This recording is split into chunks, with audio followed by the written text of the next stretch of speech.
So friends, ಇವತ್ತಿನ ನನ್ನ vlog Sunday vlog ಆಗಿರುತ್ತೆ. ಸಂಡೇ ವ್ಲಾಗ್ ಹೇಗೆ ಹೋಗುತ್ತೆ ಅಂತ ನಾನು ನಿಮಗೆ ತೋರಿಸ್ಕೊಡ್ತೀನಿ. ಈ ನನ್ನ ಸಂಡೇ ವ್ಲಾಗ್ ಹೇಗೆ ಹೋಗುತ್ತೆ ಅಂತ. ಸೊ ಇವತ್ತು ಆ್ಯಕ್ಚುಲಿ ನನ್ನ ಡಾಕ್ಯುಮೆಂಟ್ಸ್ ಪ್ರಕಾರ ಇವತ್ತು ನನ್ನ ಬರ್ತ್ಡೇ. ಸೊ ಸುಮ್ಮನೆ ಹಾಗೆ ನಮ್ಮ ಅತ್ತೆಗೆ, ನಮ್ಮ ಹಸ್ಬೆಂಡ್ಗೆ ಎಲ್ರಿಗೂ ಹೇಳಿ ಸುಮ್ಮನೆ ಫೋನ್ ಮಾಡೋ ಥರ ಇವತ್ತು ನನ್ನ ಬರ್ಡೇ ಅಂತ ಹೇಳ್ಬಿಟ್ಟು ಎಲ್ರಿಗೂ ಜೋಕ್ಸ್ ಮಾಡಿದ್ದಾಯಿತು. ಸೊ ಆ್ಯಕ್ಚುಲಿ ಇವತ್ತು ನನ್ನ ಡಾಕ್ಯುಮೆಂಟ್ಸ್ ಪ್ರಕಾರನೇ ಇವತ್ತು ನನ್ನ ಬರ್ಡೇ ಕೂಡ. ಏನೋ ಅದೊಂದು ಸುಮ್ಮನೆ ಏನೋ ಒಂದು ಪ್ರೂಫ್ ಇದೆ ಅಲ್ವಾ. ಸೊ ಹಾಗಾಗಿ ಸುಮ್ಮನೆ ಏನೋ ಅದೊಂದು ಏನಂತಾರೆ, ಒಂದು ಫೀಲ್ ಬರುತ್ತೆ ಅಲ್ವಾ ಡಾಕ್ಯುಮೆಂಟ್ಸ್ ಪ್ರಕಾರ ನಮ್ಮ ಬರ್ಡೇ ಅಂತ. ಸೊ ಅಷ್ಟೇ. ಬನ್ನಿ ಇವತ್ತಿನ ಬ್ಲಾಗ್ ಹೇಗೆ ಹೋಗುತ್ತೆ ಅಂತ ತೋರಿಸ್ತೀನಿ. ಸೊ ಇವತ್ತು ಸಂಡೇ ಆಗಿರೋದ್ರಿಂದ ನಮ್ಮ ಹಸ್ಬೆಂಡ್ ಏನು ತಂದಿದ್ದಾರೆ ಇವತ್ತು ನಾನ್ ವೆಜ್ಜಲ್ಲಿ ಅಂತ ತೋರಿಸ್ತೀನಿ. ಆಲ್ರೆಡಿ ನಿಮಗೆ ಗೊತ್ತಾಗಿರುತ್ತೆ. ಸೊ ಇವತ್ತಿನ ಬ್ಲಾಗ್ ಹೇಗೆ ಹೋಗುತ್ತೆ ಅಂತ ತೋರಿಸ್ತೀನಿ. ಅದಕ್ಕೂ ಮುಂಚೆ ಯಾರಾದರೂ ನನ್ನ ಚಾನಲ್ನ ಸಬ್ಸ್ಕ್ರೈಬ್ ಮಾಡ್ಕೊಂಡಿಲ್ಲ ಅಂದರೆ ಬೇಗ ಹೋಗಿ ನನ್ನ ಚಾನಲ್ನ ಸಬ್ಸ್ಕ್ರೈಬ್ ಮಾಡ್ಕೊಳ್ಳಿ. ಸಬ್ಸ್ಕ್ರೈಬ್ ಮಾಡ್ಕೊಂಡು ನೋಡಿದ್ರೆ ದಯವಿಟ್ಟು ಸಬ್ಸ್ಕ್ರೈಬ್ ಮಾಡ್ಕೊಂಡು ನೋಡಿ, ಇದೇ ರೀತಿ ಸಪೋರ್ಟ್ ಮಾಡಿ. ಬನ್ನಿ ಏನು ಅಡುಗೆ ಮಾಡ್ತೀನಿ ಅನ್ನೋದನ್ನ ತೋರಿಸ್ತೇನೆ. ಸೊ ಫ್ರೆಂಡ್ಸ್, ಇವತ್ತು ನಾನು ಏನು ಅಡುಗೆ ಮಾಡ್ತಾಯಿದ್ದೀನಿ ಅಂದರೆ, ಆಲ್ರೆಡಿ ನಮ್ಮ ಹಸ್ಬೆಂಡ್ ಚಿಕನ್ ತಂದಿಟ್ಟಿದ್ದಾರೆ. ಸೊ ಚಿಕನ್ ಮಾಡ್ತಾಯಿದ್ದೀನಿ. ಫಾರಮ್ ಚಿಕನ್ ತಂದಿದ್ದಾರೆ. ಸೊ ಈ ಚಿಕನ್ಗೆ ನಾನು ಎಲ್ಲನೂ ರೆಡಿ ಮಾಡ್ಕೊಂಡಿದ್ದೀನಿ. ಸೊ ಕುಕ್ಕರ್ ಕೂಡ ರೆಡಿ ಮಾಡ್ಕೊಂಡಿದ್ದೀನಿ. ಸೊ ಬ್ಲಾಗ್ ಸ್ಟಾರ್ಟ್ ಮಾಡಿ ಅಡುಗೆ ಸ್ಟಾರ್ಟ್ ಮಾಡೋಣ ಅಂತ ಹೇಳಿ ಮಾಡ್ತಾಯಿದ್ದೆ. ಇವಾಗೆಲ್ಲ ರೆಡಿ ಇದೆ, ಎಲ್ಲನೂ ಮಸಾಲೆ ರುಬ್ಕೊಂಡಿದ್ದೀನಿ, ಎಲ್ಲ ರೆಡಿ ಇದೆ ನೋಡಿ. ಸೊ ಇವಾಗ ಜಸ್ಟ್ ಒಗ್ಗರಣೆ ಹಾಕಿ ಬೇಯಿಸ್ಕೊಂಡು ಅಡುಗೆ ಮಾಡ್ಕೊಂಡು ತಿನ್ನೋದಷ್ಟೇ. ಸೊ ಬನ್ನಿ ಹೇಗೆ ಮಾಡ್ತೀನಿ ಅನ್ನೋದನ್ನ ತೋರಿಸ್ತೀನಿ.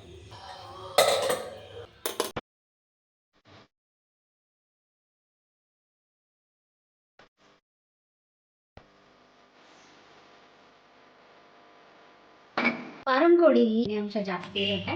ಸೊ ಹಾಗಾಗಿ ನಾನು ಎಣ್ಣೆ ಕಡಿಮೆ ಹಾಕ್ಬಿಟ್ಟೆ ಈ ಚಿಕನ್ಗೆ ನಾನು ಮಾಡೋದು.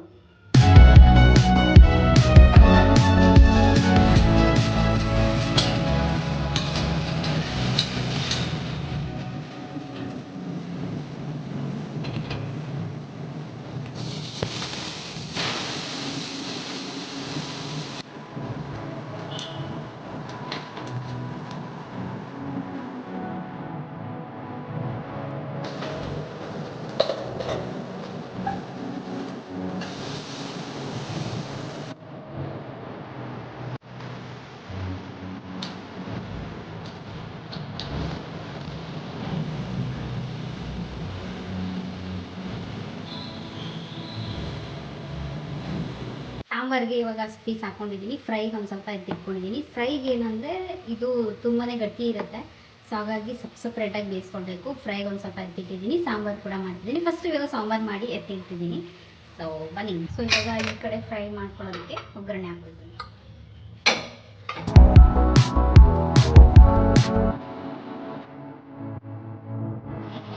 ಫ್ರೈಗೆ ಇಷ್ಟು ಎತ್ತಿಟ್ಕೊಂಡಿದ್ದೆ. ಸೊ ಇಷ್ಟನ್ನು ನಾನು ಇವಾಗ ಫ್ರೈ ಮಾಡ್ತೀನಿ.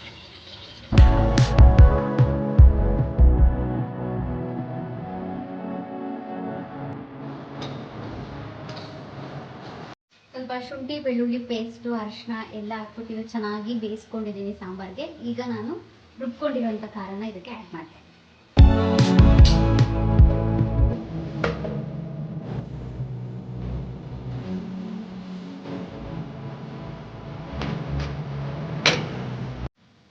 ಸೊ ಇದು ನಮ್ಮ ಅತ್ತೆ ಸ್ಪೆಷಲ್ ಫ್ರೈ.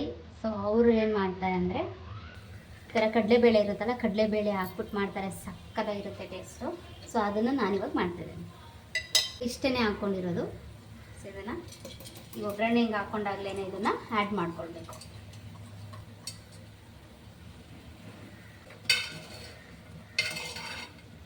ಕಡಲೆಬೇಳೆ ಹಾಕಿ ಮಾಡೋದ್ರಿಂದ ಸಕ್ಕತ್ತಾಗಿರುತ್ತೆ ಟೇಸ್ಟ್. ಸೊ ಇಲ್ಲಿ ಸಾಂಬಾರು ಕೂಡ ರೆಡಿ ಆಗ್ತಾಯಿದೆ, ಫ್ರೈಗೂ ಕೂಡ ರೆಡಿ ಆಗ್ತಿದೆ. ಕಡಲೆಬೇಳೆ ಎಲ್ಲ ಹಾಕಿದ್ದೀನಿ. ಸೊ ಇದು ಸ್ವಲ್ಪ ಚೆನ್ನಾಗಿ ಹಸಿ ಸ್ಮೆಲ್ ಹೋಗೋವರೆಗೂ ರೋಸ್ಟ್ ಮಾಡಿಕೊಂಡು ನೆಕ್ಸ್ಟ್ ಪ್ರೊಸೆಸ್ ಏನು ಅಂತ ತೋರಿಸ್ತೀನಿ. ಸೊ ಇಲ್ಲಿ ಸಾಂಬಾರು ಕೂಡ ರೆಡಿ ಆಗ್ತಿದೆ. ಈಗ ಸಾಂಬಾರಿಗೆ ಇದೊಂದು ಲೋಟ ನೀರು ಹಾಕ್ಬಿಟ್ಟು ಚೆನ್ನಾಗಿ ಬೇಯಿಸ್ಕೊಳ್ತೀನಿ ಫಸ್ಟು ಚಿಕನ್ನ. ಈಗ ನಮಗೆ ಸಾಂಬಾರು ಕನ್ಸಿಸ್ಟೆನ್ಸಿ ಎಷ್ಟು ಬೇಕೋ ಅಷ್ಟು ನೀರು ಹಾಕ್ಕೊಂಡು ಲಿಡ್ನ ಕ್ಲೋಸ್ ಮಾಡಿಕೊಂಡು ಒಂದು 4 to 5 ವಿಷಲ್ನ ನಾನು ಕೂಗಿಸ್ತೀನಿ.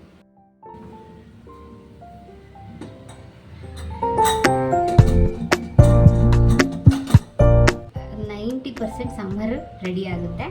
ಸೊ ಇಲ್ಲಿ ಫ್ರೈ ರೆಡಿ ಮಾಡ್ತಿದ್ದೀನಿ.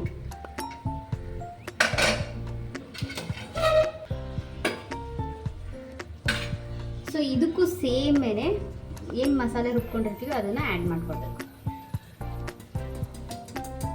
ಒಂದೇ ಥರ ಮಸಾಲೆ ಮಾಡಿಕೊಂಡು ಫ್ರೈ ಮತ್ತು ಸಾಂಬಾರು ಎರಡೂ ಮಾಡ್ಬೋದು. ಬಟ್ ಇದು ಫ್ರೈಗೆ ಒಂದು ಸ್ವಲ್ಪ ಗಟ್ಟಿ ಕನ್ಸಿಸ್ಟೆನ್ಸಿ ಬರುತ್ತೆ, ಅದು ಸಾಂಬಾರು ಕನ್ಸಿಸ್ಟೆನ್ಸಿ ಬರುತ್ತೆ ಅಷ್ಟೇ. ಸೊ ಎರಡು ಟೇಸ್ಟು ಡಿಫ್ರೆಂಟ್ ಆಗಿರುತ್ತೆ, ಬಟ್ ಒಂದೇ ಇಂಗ್ರೀಡಿಯೆಂಟ್ ಹಾಕಿರ್ತೀವಿ ಅಷ್ಟೇ. ಹಾಗೆ ಆಗ್ತಿದ್ದಂಗೆ ಪಾತ್ರೆ ಏನಾದರೂ ಇದ್ದರೆ ಹಾಗೆ ಬೆಳ್ಕೊಂಡು ಇಟ್ಕೊತೀನಿ.